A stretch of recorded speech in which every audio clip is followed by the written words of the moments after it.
Come on, let's get it. Let's go. As one Crookshank, your one. As one Crookshank, your one and only Move Swiftly speaker, checking in for a daily Move Swiftly thought, giving you a perspective on teamwork which you will not get anywhere else. Where we do not teach you how to rise to the occasion. We teach you how to fall to your level of preparation. A solid rest day today. Got on the weights a little bit.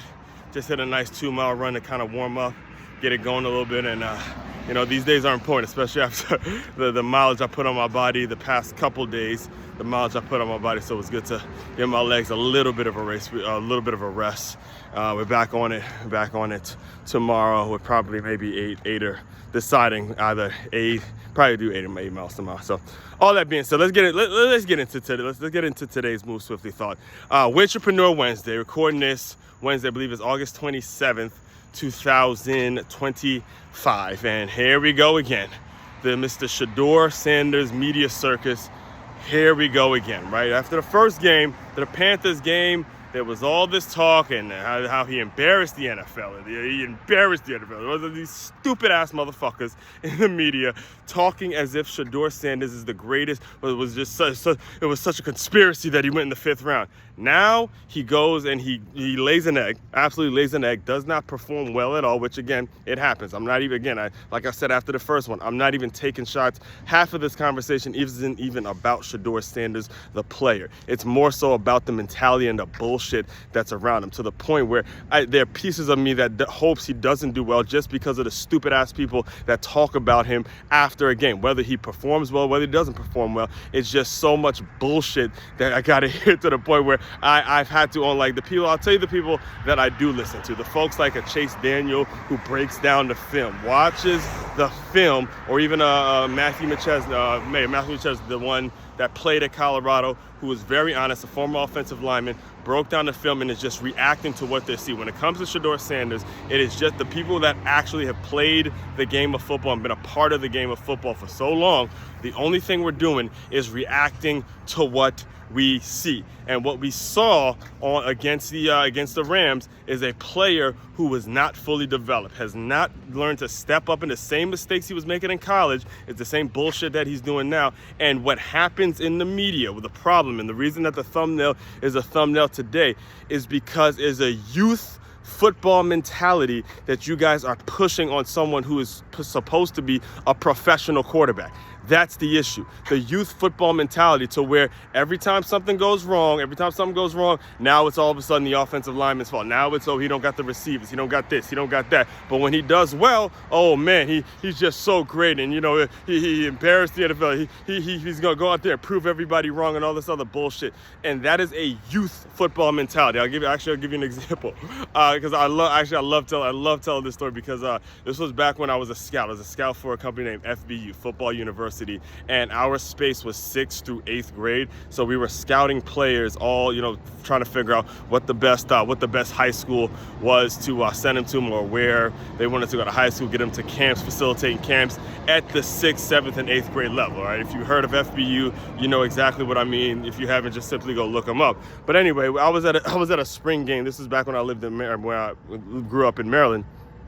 And we were at a spring game, and there were the DeMatha coaches who was scouting out some 8th grade talent. And there was so it's DeMatha coaches scouting out some 8th grade talent, but the coaches that were on the field, they were guys that were with St. John's, and St. John's is one of DeMatha's rival. Like again, my alma mater is Good Counsel, Gonzaga, St. John's, DeMatha. In terms of those CAC schools that have become so known now, right?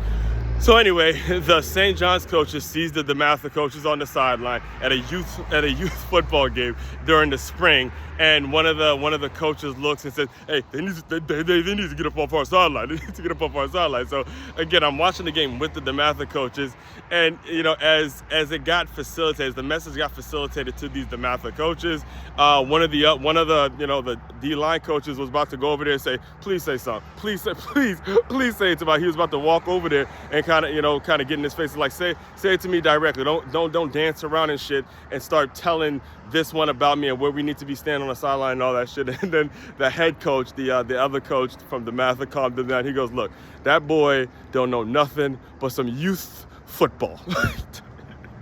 That boy don't know nothing but some youth football. All right, let's just let him do his bullshit. And the thing is, I'm bringing all that up is because when it comes to these prime sexuals out there and these people that apparently know everything there is to know about playing quarterback and playing the game of football, and you hear them talk about Shedeur Sanders and all the excuses that they make, you can't entertain that bullshit. You really can't. It becomes so nauseating to the point where you just gotta, the lesson that it teaches you as business owners is you gotta don't give, and again, I deal with it myself, so I'm not talking at you. I'm not telling you something that it's going to be easy, but you have to work towards not allowing them to get any of your energy. All right, don't put any energy into someone that just doesn't know what the fuck it is they're talking about, because that is pretty much what is happening here.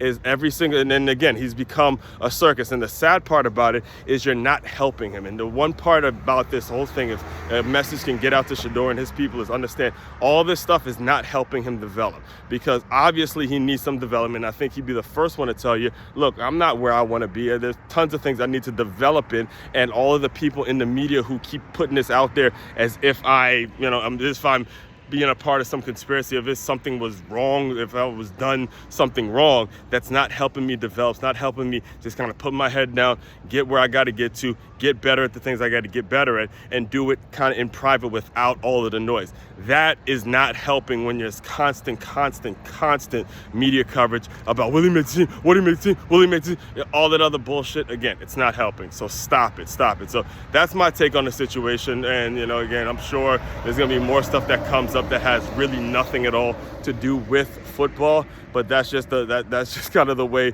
it is as the football world turns, the drama and the soap opera that comes with it. So all that being said, main website to check out to dive deeper into all the work I'm doing, it's makeyourmove.com. That's makeyourmove.com. One-stop shop for your teamwork and your self-development needs. As one Crookshank, your one and only Move Swiftly speaker checking out. You guys continue to move swiftly. We will talk more soon.